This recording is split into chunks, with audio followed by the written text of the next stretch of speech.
वेद व्यास जी ने संपूर्ण वेदों का कई बार अध्ययन किया, 3-4 बार पढ़ डाले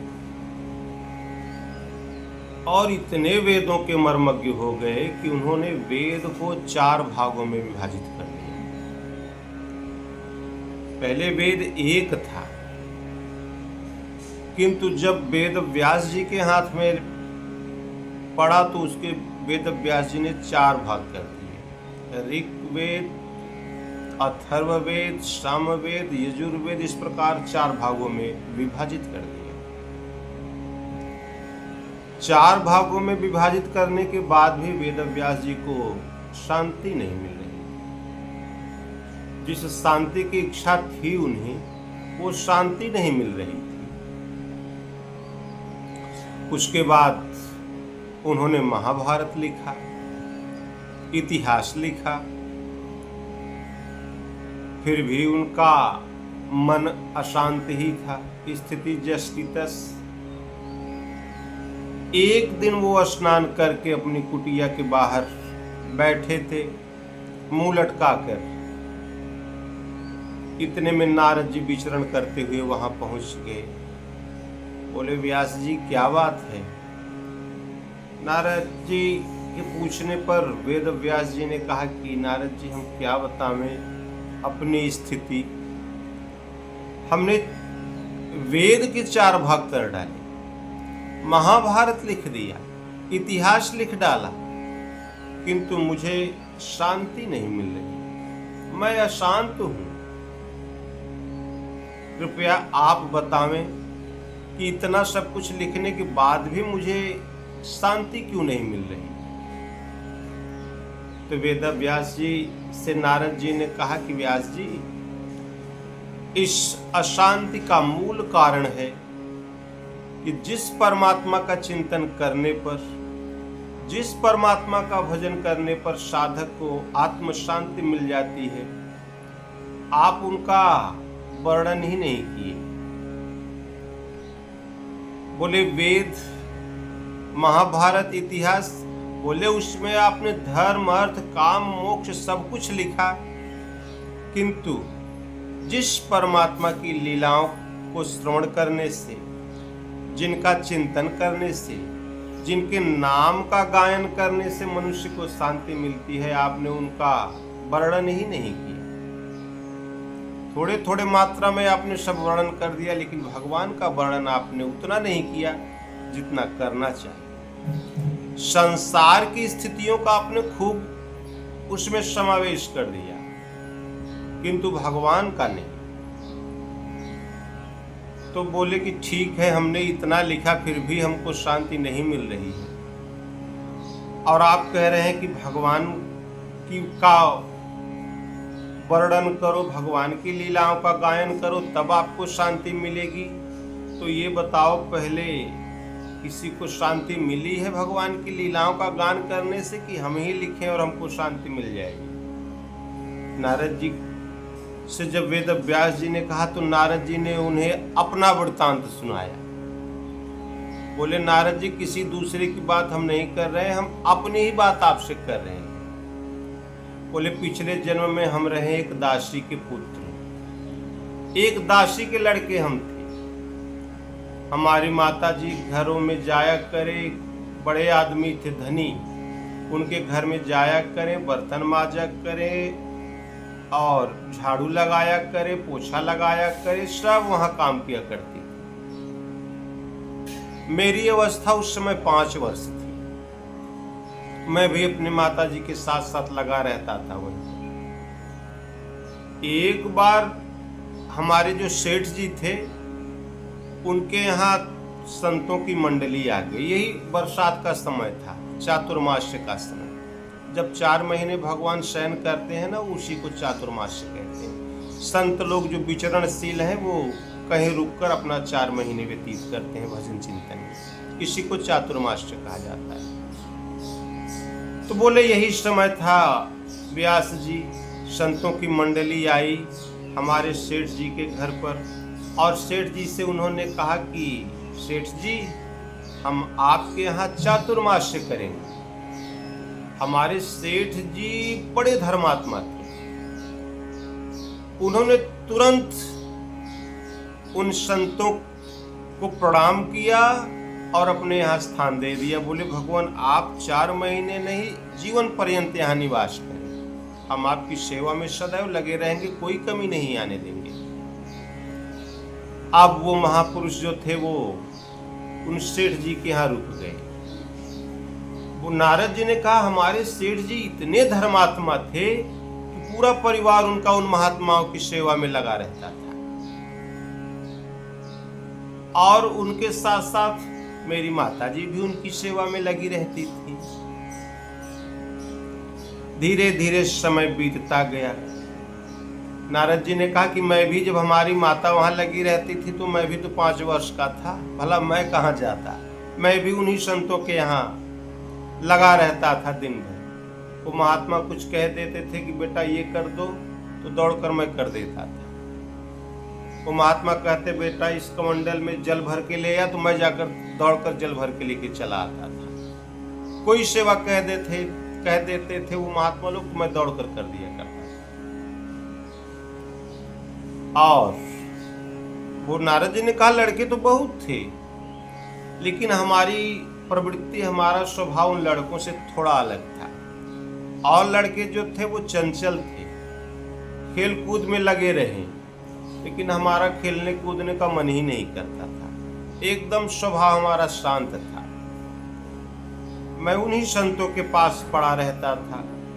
वो सत्संग करते तो मैं बैठकर सुना करता था।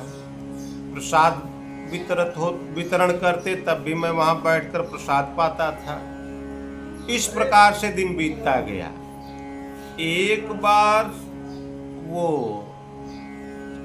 महात्मा जी थे जो बड़े थे, जो सबसे श्रेष्ठ थे, उन्होंने भोजन की थाल उनके सामने आ गई, भोजन करने बैठे तो इतने में हमारे मन में एक लालसा उत्पन्न हो गई कि ये भगवान का भोजन, ये गुरु महाराज का प्रसाद हमको भी मिल जाता तो हमारा भी कल्याण हो जाता।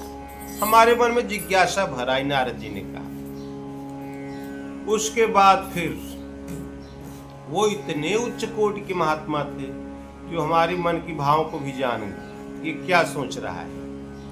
फिर हमको बुलाए, बोले बेटा ऐसा कर, इस थाली को तू खा ले, इसमें जो भोजन है, प्रसाद है, उसको तू खा ले। और मैं बड़ी प्रसन्नता से उन महापुरुष की, उन गुरुदेव भगवान की जूठी थाली को हम खा लिए। जो उनका जूठा भोजन था उसमें वो सब हम खा गए। और नारद जी ने कहा कि उनके जूठे भोजन में इतना सामर्थ्य था कि हमारे सारे पाप उससे नष्ट हो गए। जो थोड़े बहुत पाप थे वो नष्ट हो गए, थोड़े पाप उनकी सेवा से नष्ट हो गए। भगवान कहते हैं ना कि तद्विद्धि प्रणिपाते न परिप्रश्नेन सेवया।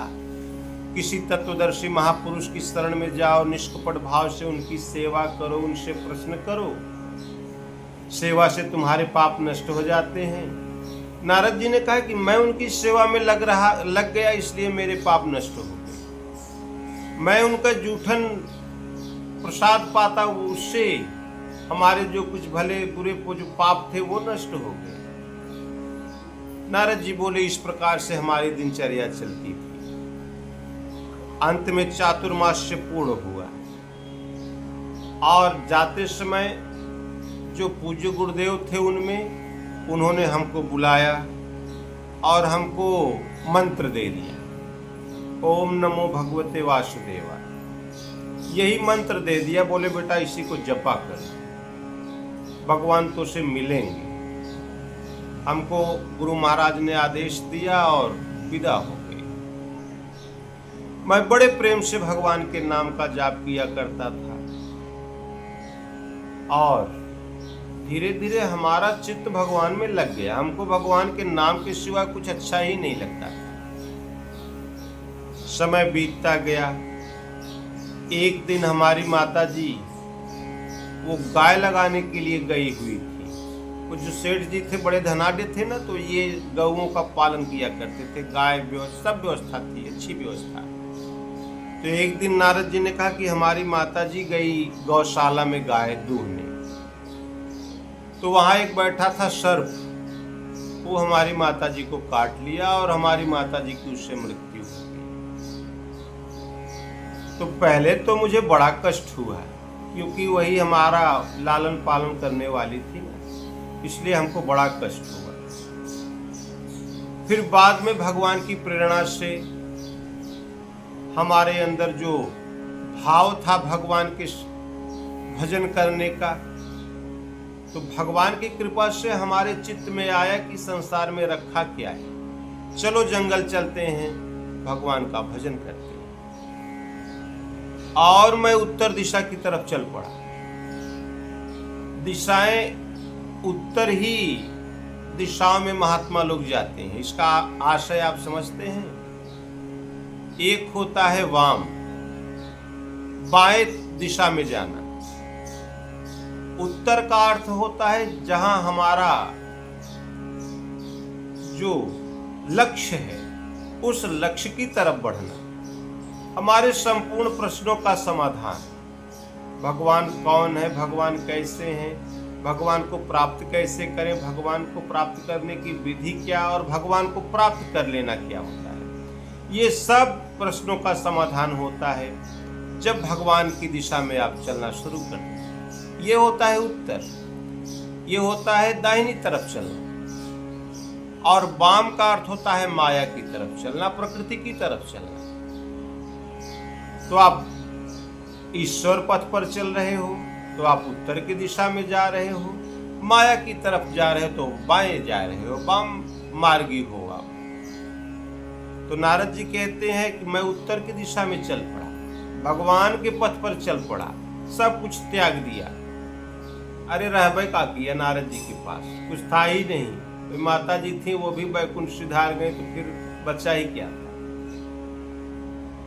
भगवान के भजन में लग गए नारद जी और चलते चलते चलते चलते एक घने जंगल में, पहाड़ों से आगे बढ़ते हुए घने जंगलों के बीच पहुंच गए। वहां एक सरोवर था, उसमें जल पिया और जल पीकर एक बट वृक्ष था, उसी के नीचे बैठ के भजन करने लगे। बट वृक्ष का अर्थ होता है बट विश्वास अचल निज धर्मा। जब भगवान के चरणों में हमारा दृढ़ विश्वास हो जाए तब आप बट के वृक्ष के नीचे बैठे। ये मानस में भी आता है। आपका जो दृढ़ विश्वास है ना भगवान में, यही बट का वृक्ष की छाया है, उसके नीचे बैठने का आशय है। नारद जी बट वृक्ष के नीचे बैठ गए, भगवान में दृढ़ विश्वास हो गया और भजन करने लगे। तो भजन में जब वो मस्त थे, ध्यानस्थ थे, जब उनका मन भगवान में लग गया तो भगवान ने एक घड़ी के लिए नारद जी को भजन में दर्शन दे दिया। अनुभव में भगवान ने अपना स्वरूप दिखा दिया और दूसरे ही क्षण वो स्वरूप गायब। अब नारद जी लगे छटपटाने, बोले यार भगवान का स्वरूप फिर एक बार दिखाई पड़ जाता। बहुत इधर उधर किया, बहुत ध्यान लगाया, लेकिन मन लगा नहीं भगवान में। फिर भगवान ने दर्शन नहीं दिया। अब नारद जी एकदम व्याकुल, भगवान का दर्शन हमको मिले कैसे, छटपटाने लगे। तो नारद जी की छटपटाहट देखकर भगवान ने आकाशवाणी दी, बोले नारद आप तुम इस शरीर में हमारा दर्शन नहीं प्राप्त कर सकते। बोले भगवान तो इतने देर के लिए आपने हमको दर्शन क्यों दिया? अगर मैं इस जन्म में आपको नहीं प्राप्त कर सकता तो आपने हमको अपना स्वरूप दिखाया क्यों? बोले बेटा तुम्हारी इच्छा रही इसलिए हमने दिखा दिया। तुम हमको देख सकते हो, हमको समझ सकते हो, हमारे अनुभव को प्राप्त कर सकते हो, किंतु हमें प्राप्त नहीं कर सकते इस शरीर में। अभी तुम्हारा थोड़ा संस्कार और है, उतना भजन और करोगे तो तुम मुझको प्राप्त कर लोगे। जैसे भगवान कृष्ण ने भी ना 9 जन्मों में भजन किया, अंत में थोड़ा सा संस्कार उनका बाकी था, केवल जन्म लेना बस। 10वें जन्म में भगवान ने जन्म लिया और उनके संस्कार कट गए। इसी प्रकार से नारद जी भी बस सब संस्कार उनके कट गए थे, थोड़ा सा संस्कार शेष था, केवल जन्म लेना। भगवान ने कहा कि नारद इस शरीर में तुम हमको नहीं प्राप्त कर सकते, इसके लिए तुम्हें एक बार फिर से जन्म लेना पड़ेगा, तब तुम मुझे प्राप्त करोगे। आप जब भगवान ने आकाशवाणी दी तो नारद जी को इस शरीर ये पहाड़ लगने लगा, एक एक क्षण एक एक युग के समान बीतने लगा। उनके मन में फिर भगवान भुला गए, फिर उनके मन में एक ही चीज चलता कि शरीर कैसे छूट जाए। अब उस शरीर ये उनको भारी लगने लगा, बोले ये शरीर छूट जाता तो फिर हम भगवान को प्राप्त कर लेते, लेकिन करें क्या, कुछ कर भी तो नहीं सकते। भगवान का आदेश जो था, भगवान जब आत्मा से जागृत हो जाते हैं, रति हो जाते हैं, तो फिर साधक अपने मन से कुछ नहीं कर सकता, फिर वो भगवान के हाथ का यंत्र हो जाता है, निमित्त मात्र हो जाता है, कर्ता धर्ता भगवान हो जाते हैं। पूर्व प्रेरक रघुवंश विभूषण, हृदय से भगवान प्रेरणा करने लग जाते हैं। तो इसलिए साधक अपने मन से खा नहीं सकता, अपनी इच्छा अनुसार रह नहीं सकता, सो नहीं सकता, कुछ नहीं कर सकता, बोल नहीं सकता, कुछ नहीं कर सकता। वो भगवान उससे सब व्यवस्था, वो हृदय से जागृत होकर उसकी सब व्यवस्था करने लग जाते हैं। फिर होई है सोई जो राम रचि राखा, को करी तर्क बढ़ावे शाखा। फिर साधक लाख यत्न कर ले, हम ये कर देंगे, हम वो कर देंगे, लेकिन वो कुछ नहीं कर पाएगा। उसके कर्ता धर्ता भगवान हो जाते हैं। किंतु जब साधक भगवान का भजन नहीं करता तो वो कर्म प्रधान विश्व करी राखा, जो जस करहि सो तस फल चाखा। जब तक भगवान आत्मा से जागृत नहीं है, भगवत पथ पर आप चल नहीं रहे हो, तब तक कर्ता धर्ता आपके स्वयं आप हो। जैसा करोगे वैसा कल आपको मिल जाएगा। ये भगवान का सिद्धांत है। मानस में एक भी प्रश्न नहीं है जिसका जहां आप सीख रख सकते हो। मानस में कोई प्रश्न है ही नहीं, न तो गीता में ही कोई प्रश्न नहीं है। ये प्रश्न है तो इसका अर्थ है कि आप वहां तक पहुंच नहीं पा रहे। तो इसलिए भगवान कर्ता के रूप में नारद के हृदय में विराजमान थे। अब नारद जी करें भी तो क्या, भगवान का आदेश हो तब तो कुछ करें। एक एक क्षण नारद जी का एक एक युग के समान बीतने लगा। तो इतने में कुछ दिन बीता, बिजली कौंधी आकाश में और वो विद्युतपात हुआ और वो सीधे नारद जी के ऊपर आकर गिर पड़ा। नारद जी कहते हैं उस विद्युतपात से मेरी मृत्यु हो गई, बिजली हमारे ऊपर गिरी और उससे हमारी मृत्यु हो गई, हमारा शरीर छूट गया। उसके बाद हे व्यास जी, हमने ब्रह्मा जी के पुत्र के रूप में जन्म लिया। और जब ब्रह्मा जी के पुत्र में जन्म लिया तो भगवान ने हमको दर्शन दिया, अपनी वीणा प्रदान कर दी और बोले कि नारद, अब तुम घूम घूम कर हमारा भजन करो, हमारा प्रचार करो। एक चीज और, भगवान जब तक आज्ञा न दें तब तक साधक को समाज में नहीं कूदना चाहिए। भगवान जब आदेश दे दें तभी साधक को समाज में कूदना चाहिए। जब तक भगवान का आदेश नहीं हुआ तब तक नारद जी ने किसी से नहीं कहा कि भजन ऐसे करो, चिंतन ऐसे करो, साधना की विधि ये है, कभी नहीं कहा। और जब भगवान ने नारद जी को वीणा प्रदान कर दी और आदेश दे दिया, तब नारद जी लगे घूम घूम कर भगवान के नाम का प्रचार करने। और जितने भगवान के श्रेष्ठ सर्वोपरि भक्त हुए सब नारद जी के शिष्य, चाहे ध्रुव हो गए, चाहे प्रहलाद हो गए, जितने भी चोटी के महापुरुष हुए वो सब नारद जी के शिष्य। इसलिए सबको ये भगवान की कथा का प्रचार प्रसार करने का अधिकार नहीं है। ये उसी को है जिसको भगवान हृदय से जागृत होकर जिसको आदेश करते हैं। इसको धंधा मत बनाओ यार, भगवान को धंधा मत बनाओ। यदि आपका भगवान पर विश्वास है तो आप बैठकर भगवान का भजन करो। जब भगवान का जितने प्रतिशत आपका मन भगवान में लगेगा, भगवान उतने प्रतिशत में आपको आपका भरण पोषण करने लग जाएंगे। नारद जी कहते हैं कि हे व्यास जी, केवल उन संतों के थोड़े से 4 माह के संग से, उनका सत्संग सुनने से, उनका जूठा प्रसाद खाने से, उनकी सेवा करने से मैं दासी का पुत्र था और उससे हमारा उत्कर्ष हुआ, मैं ब्रह्मा जी का पुत्र हो गया। तो भैया मनुष्य का अपने कर्मों के द्वारा ही वो देवता हो जाता है और अपने कर्मों के आधार पर ही असुर हो जाता है। भगवान श्री कृष्ण कहते हैं, अर्जुन, इस संसार में केवल 2 ही प्रकार के व्यक्ति हैं, तो द्वौ भूत सर्गौ लोकेस्मिन् दैव आसुर एव च दैवो विस्तर सह प्रोक्तम आसुरम पार्थ में श्रृणु।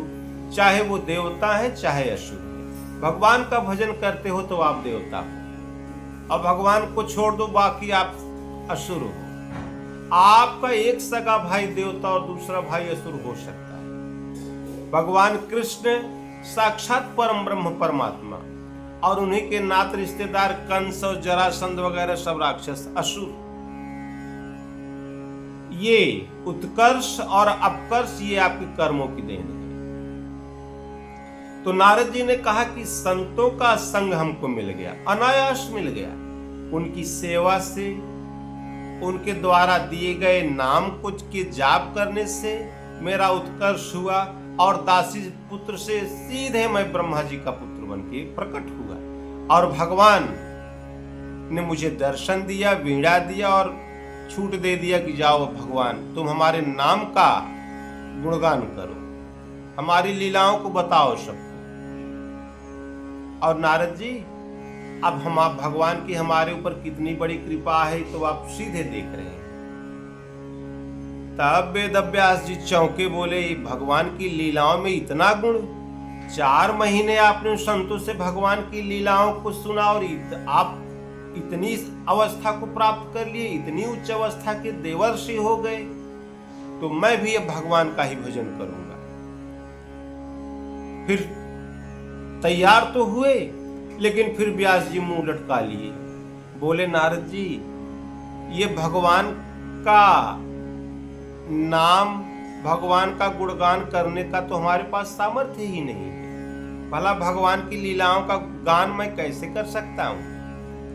नारद जी ने कहा कि उसका भी मैं उपाय आपको बता दे रहा हूं, आप वही करिए। व्यास जी ने कहा, हाँ नारद जी, तुरंत बताइए। नारद जी ने कहा कि व्यास जी, आप अपने आप को भगवान को ही समर्पित कर दीजिए। पहला काम, आप अपनी बुद्धि ये हटा दीजिए, अपनी बुद्धि को भगवान के चरणों में लगा दीजिए और मन कर्म वचन से भगवान के चरणों में समर्पित होकर आप उनके नाम का जाप करिए। भगवान, जब आपकी श्रद्धा भगवान से लग जाएगी तो भगवान कृपा करके आपको उतना सामर्थ्य प्रदान कर देंगे, उतना सामर्थ्यवान भगवान आपको बना देंगे कि आप भगवान की लीलाओं का गान करने लग जाओगे। तब पूरी विधि बता दी नारद जी ने वेद व्यास जी को। अब नारद जी फिर पोथी कभी नहीं उठाए, सब पोथी रख दिए अपने अलमारी में और फिर लग गए भगवान के भजन में। इतना भजन किया कि भगवान वेद व्यास जी की आत्मा से जागृत हो गए। भगवान कहते हैं ना कि मैं सबके हृदय देश में निवास करता हूं। किस प्रकार से? उपद्रष्टा, जैसे ये सूर्य का प्रकाश है, आप इसमें चाहे वो सब ये भागवत पढ़ो, कथा पढ़ो, मानस पढ़ो, रामायण पढ़ो, गीता पढ़ो, चाहे जो करो, सत्संग करो, कीर्तन करो, ये सूर्य आपको मना करेगा कि नहीं नहीं इसको बंद करो, वो करो? कभी कहता है कुछ? इनका काम है प्रकाश देना, वो प्रकाश दे रहे हैं। या तो आप वो क्या ताश खेलो, कोई क्रिकेट खेलो, कुछ भी करो, ये सूर्य कहते हैं कि नहीं नहीं ये बंद करो, ये गलत है, वो सही है? कुछ नहीं, उनका काम है प्रकाश देना, वो प्रकाश दे रहे हैं। वो भगवान ने जो ड्यूटी उनको दी है वो अपना कर रहे हैं, बस उनसे आपके कर्मों से कोई प्रयोजन नहीं। भगवान कहते हैं, अर्जुन, इसी प्रकार मैं सबके हृदय देश में उपद्रष्टा रूप में स्थित हूं। उप का अर्थ होता है अत्यधिक समीप, दृष्टा का अर्थ होता है देखने वाला, उपद्रष्टा रूप में मैं स्थित हूं। किंतु जहां साधक सर्वधर्मान परित्यज्य, संपूर्ण जो उसके दिमाग में है बैठा वो सब त्याग कर मामेकम शरणम व्रज, एकमात्र मेरी शरण में हो जाता है, तब भगवान कहते हैं फिर उसके लिए मैं उपद्रष्टा के बाद अनुमंता हो जाता हूं। उपद्रष्टा अनुमंता च, अनुमंता का अर्थ होता है अनुमति प्रदान करने वाला। आपको बताएंगे भगवान, चलाएंगे, फिराएंगे, उठाएंगे, बैठाएंगे, भजन सिखाएंगे, भजन कराएंगे, आगे ले चलेंगे। इसको कहते हैं अनुभव। भगवान अखंड है, अनंत है, असीम है, तो हम उनका भजन कैसे करें? कहते हैं कि यद्यपि ब्रह्म अखंड अनंता अनुभव गम्य भजहिते ही संता। अनुभव के आधार पर साधक भगवान का भजन किया करते हैं। उसी अनुभव का संचार वेद व्यास जी के हृदय में हो गया। भगवान पढ़ाने लगे, भगवान बताने लगे, और वेद व्यास जी ने श्रीमद् भागवत महापुराण की रचना करनी शुरू कर दी, लिखना शुरू कर दिया भागवत महापुराण, और सब लिख के रख दिया। अब लिखने के बाद उन्हें चिंता हो गई, यार अब लिख तो दिया हमने, किंतु इसका अधिकारी कौन? अब थोड़ा सा यहां आप विचार कर लें कि क्या वेद व्यास जी इतने बड़े संत थे, इतनी बड़ी उनकी व्यवस्था थी, क्या उनके पास शिष्य नहीं थे? शास्त्री और आचार्य करने वाले उनके यहां नहीं थे? बहुत थे, किंतु वेद व्यास जी ने किसी को यह नहीं बताया। क्यों? क्योंकि वेद व्यास जी इसको परमहंस संहिता घोषित कर दी। ये भागवत, ये परमहंस संहिता है। कोई परम तत्व में स्थित, परमात्म तत्व में स्थित महापुरुष ही इसका वो योग्यता वाला होता है। ये फालतू लोग तो केवल अपना जीविकोपार्जन के लिए पढ़े। हम लोगों में सामर्थ्य नहीं है कि हम लोग ये भागवत बांट सकें, बोल सकें। हम लोग भगवान के स्पीकर मात्र हैं। भगवान ने जो कह दिया हम लोग बस उसी का प्रसारण कर दिए। भगवान ने हम लोगों को इतना ही अधिकार दिया है कि हम जो कह रहे हैं तुम उसका प्रसारण करो। इससे आगे हम लोगों को कुछ नहीं आता। इसके आगे जानने के लिए जो इसमें विधि दी गई है उस विधि का आप पालन करें, तभी आप जान सकते हैं कि भागवत का वास्तविक स्वरूप क्या है। तो इसलिए वेद व्यास जी ने जब श्रीमद् भागवत महापुराण की रचना की तो फिर उन्होंने सोचा ये हमारे लड़के जो शिष्य हैं अभी तो इनमें कोई क्षमता नहीं, योग्यता ही नहीं है, भला ये भागवत हम पढ़ावें किसको? इसका अधिकारी कौन है? ये शास्त्री वाले अधिकारी हैं कि आचार्य वाले अधिकारी हैं? तो भजन में एक दिन बैठे थे वेद व्यास जी, तुम्हें दिखाई पड़ा कि तुम्हारा शिष्य पुत्र सुखदेव वो परमहंस स्वरूप में स्थित है, ये भागवत तुम उनको पढ़ाओ। तुरंत अपने 2 शिष्यों को उन्होंने 2 श्लोक तैयार कराया, लिखकर बताए, और फिर जहां श्री सुखदेव जी महाराज बैठकर तपस्या कर रहे थे वहां पर भेज दिया कि जाओ और जहां सुखदेव जी महाराज विराजमान है वहां बैठकर, वहां जाकर तुम इसी श्लोक का गायन करो। 2 लड़कों को तैयार कर दिया अपने आश्रम के, उन दोनों लड़कों को एक एक श्लोक लिख कर दे दिया। पहला लड़का वो श्लोक तैयार किया कि अहो बकीयम स्तन कालकूटम जिघांसया पायय पयत्प्य साध्वी लेभे गतिम धातृचिताम ततोन्म कम वा दयालुम शरणम ब्रजेम। उन्होंने पहले श्लोक में लिखा कि अहो बकीयम, कि बकासुर की बहन थी पूतना, इसलिए उसका नाम बकी रख दिया। कि जो बकासुर एक असुर की बहन थी पूतना, जिसने भगवान को मारने के लिए अपने स्तन पर कालकूट नामक विष वो पोत कर आई थी, लगा कर आई थी कि भगवान को मैं दूध पिलाने के लिए चलूंगी, ये भगवान दूध पीने के लिए जब आएंगे तो ये हमारा जो विष है ये भगवान पी लेंगे और मर जाएंगे। अहो बकीयम स्तन कालकूटम, वो अपने स्तन में कालकूट नामक विष लगा कर गई, भगवान को गोद में ले लिया, लगी दूध पिलाने। और भगवान ने क्या किया? जिघांसया पाययदप्य साध्वी, भगवान को गोद में लेकर लगी दूध पिलाने। भगवान ने लेभे गतिम धरात्युचिता ततोन्म, भगवान ने दूध पीना शुरू किया और पूतना के प्राणों को भी पी गए उसके साथ साथ। और लेभे गतिम, भगवान ने वह गति दे दिया पूतना को जो धातृचिताम तत्वोन्म, जो अपनी माता को दिया था, माता कौशल्या को जो धाम दे दिया था, माता कैकेयी को जो धाम भगवान ने दिया, माता सुमित्रा को जो धाम भगवान ने दिया था, जो धाम भगवान की माता यशोदा और देवकी प्राप्त करेंगी, भगवान ने उस पूतना को भी वही धाम दे दिया।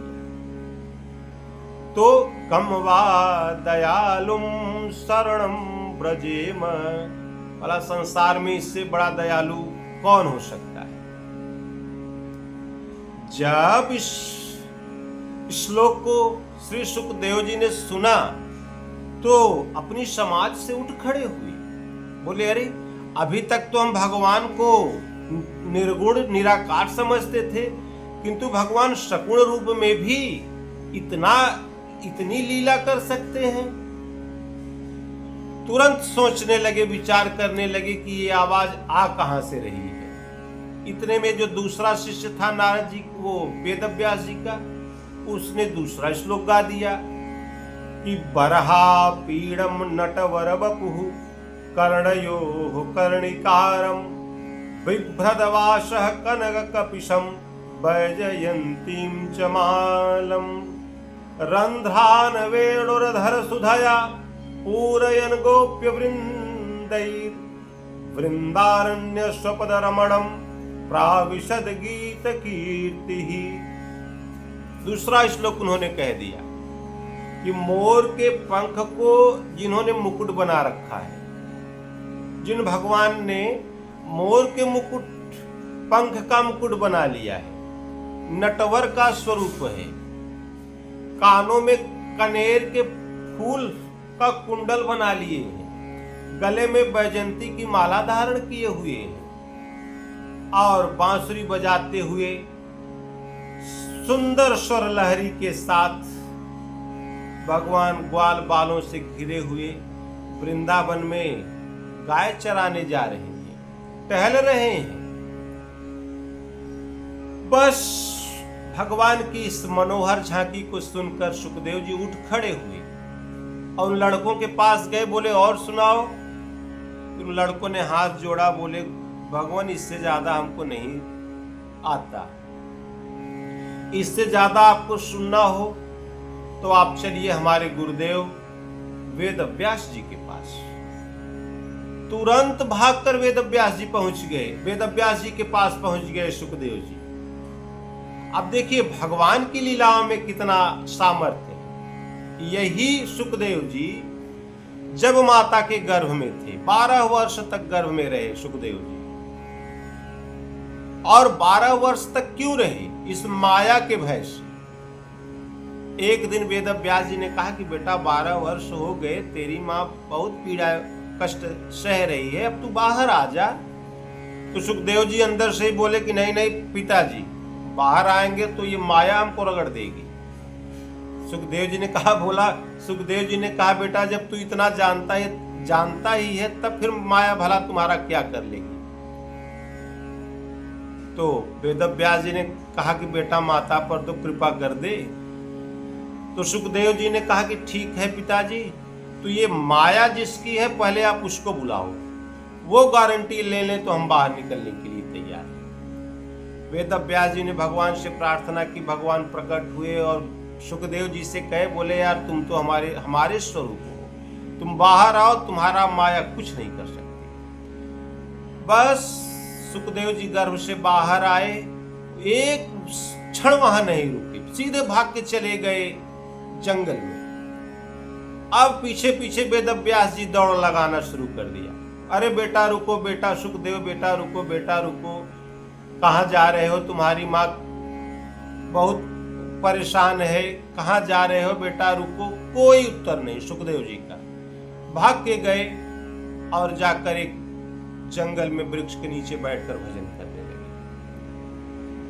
अब एक अवस्था वह थी कि सुखदेव जी की इस संसार में न माता के प्रति न पिता के प्रति कोई आसक्ति नहीं, और वही सुखदेव जी आज भगवान के 2 श्लोकों को सुनकर, भगवान की थोड़ी सी लीलाओं को सुनकर भागकर फिर घर की तरफ जा रहे हैं। बिना व्यास जी के कुछ कहे, बिना व्यास जी के बुलाए वो घर पहुंच गए। और जब घर पहुंचे तब श्री सुखदेव जी महाराज, वो वेद व्यास जी ने सुखदेव जी महाराज को यह पूरी भागवत की कथा पढ़ा दी, सुना दी सब कथा वेद व्यास जी ने, और बोले बेटा अब जाकर तुम इसका प्रसारण करो, अब तुम इसके योग्य हो गए। फिर वेद व्यास जी से कथा सुनने के बाद सुखदेव जी महाराज ने घूम घूम कर इस भागवत कथा का प्रसारण करना शुरू कर दिया। और वही सुखदेव जी जब राजा परीक्षित को श्राप लग गया कि यह आज से 7वें दिन तुम्हारी मृत्यु हो जाएगी तक्षक श्राप के काटने से,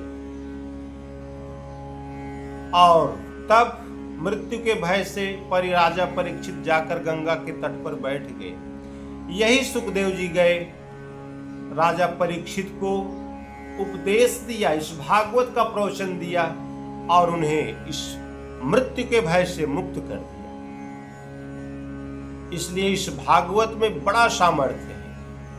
भगवान की शरण में आप हो जाओगे, भगवान की लीलाओं का जब आप वर्णन करना शुरू कर दोगे, चिंतन करना शुरू कर दोगे, थोड़ा सा भी आप उनके भगवान के मार्ग पर आप चलने का अभ्यास करने लग जाओगे तो ये भय से रहित हो जाओगे आप। क्यों? क्योंकि भगवान कहते हैं उसकी सुरक्षा व्यवस्था की जिम्मेदारी मैं स्वयं अपने हाथों में ले लेता हूं। योगक्षेमम वहाम्यहम्, उनके योग की सुरक्षा की सारी जिम्मेदारी भगवान कहते हैं मैं स्वयं अपने हाथों में ले लेता हूं। इसलिए आपको भय तभी तक है जब तक आपकी भगवान से दूरी, जब भगवान से आपकी दूरी समाप्त हो जाएगी, भगवान की शरण में आप चले जाएंगे तो फिर आप अभय पद को प्राप्त कर लेंगे। और भगवान की शरण में जाने का नियम यह है कि पहले तो आप जो आपकी श्रद्धा बिखरी हुई है उसको सर्वत्र से समेटो, समेटकर तब सर्वभावेन भारत, संपूर्ण भाव से भगवान की शरण में जाओ। भगवान के अतिरिक्त और कहीं आपकी श्रद्धा बिखरने न पावे। ऐसा नहीं है कि 4 आने कहीं और 4 आने कहीं और 4 आने कहीं और फिर भगवान आपके पास बचा ही क्या। इसलिए संपूर्ण भाव से भगवान कहते हैं कि अनन्यास चिंतयन्तो माम, अनन्य भाव से मेरा चिंतन करो। यही संपूर्ण भागवत का निष्कर्ष है।